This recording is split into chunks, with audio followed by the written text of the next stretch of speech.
తెలంగాణ డీజీపీగా బాధ్యతలు స్వీకరించిన CV Anand phone tapping కేసుపై కీలక వ్యాఖ్యలు చేశారు. ఫోన్ ట్యాపింగ్ కేసులో విచారణ చివరి దశకు వచ్చిందని ఆయన ఈ సందర్భంగా వెల్లడించారు. త్వరలోనే సిట్ రెండో ఛార్జ్షీట్ను కూడా దాఖలు చేయబోతుందని డీజీపీ సివి ఆనంద్ తెలిపారు.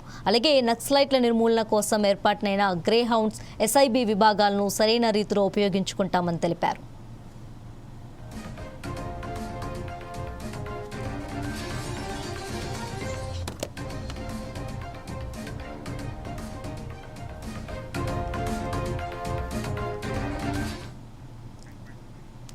తెలంగాణ డీజీపీగా బాధ్యతలు స్వీకరించిన సివి ఆనంద్ ఫోన్ ట్యాపింగ్ కేసుపై కీలక వ్యాఖ్యలు చేశారు.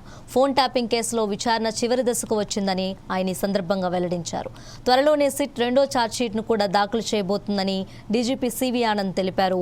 అలాగే నక్సలైట్ల నిర్మూలన కోసం ఏర్పాటైన గ్రే హౌండ్స్ ఎస్ఐబి విభాగాలను సరైన రీతిలో ఉపయోగించుకుంటామని తెలిపారు.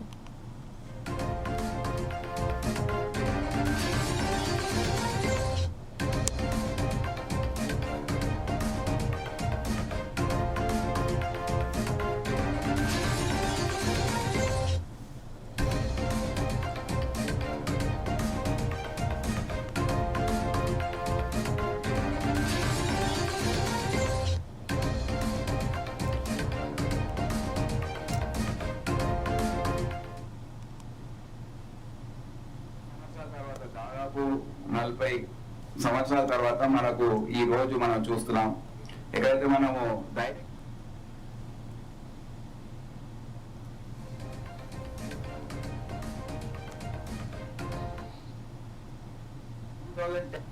సంవత్సరాల తర్వాత దాదాపు 40 సంవత్సరాల తర్వాత మనకు ఈ రోజు మనం చూస్తున్నాం. ఎక్కడైతే మనము ధైర్యంగా చెప్పవచ్చు ఈ సమస్య దాదాపుగా ఇప్పుడు మళ్ళీ ఇక్కడ నుండి మళ్ళీ రివైవ్ అయ్యే ఛాన్స్ చాలా తక్కువగా ఉంది. 2010లో ఏదైతే ఆపరేషన్ స్టార్ట్ చేశారో గవర్నమెంట్ ఆఫ్ ఇండియా, అప్పుడు ఇది మేము 2-3 years లో ఖతం చేస్తామంటే మేమంతా తెలంగాణ రాష్ట్రం మేము నవ్వినాం.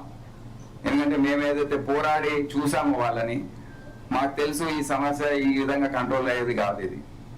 ఎందుకంటే మనం ఎంత ఫోర్స్ డిప్లాయ్మెంట్ చేసినా వాళ్ళు అక్కడ దాక్కుంటారు, గొరిల్లాస్ కదా.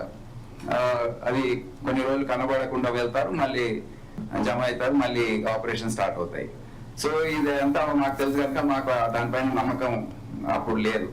కానీ ఇప్పుడు ఏదైతే జరిగిందో దాదాపుగా టాప్ లీడర్షిప్ అంతా సరెండర్ కావడం, లేకపోతే ఎన్కౌంటర్లో చనిపోవడం, కింది వరకు కాడర్స్ వాళ్ళు కూడా ఆయుధాలతో, వారు ఊరికే వస్తే అనుమానం వస్తుంది కానీ ఆయుధాలతో వచ్చారు.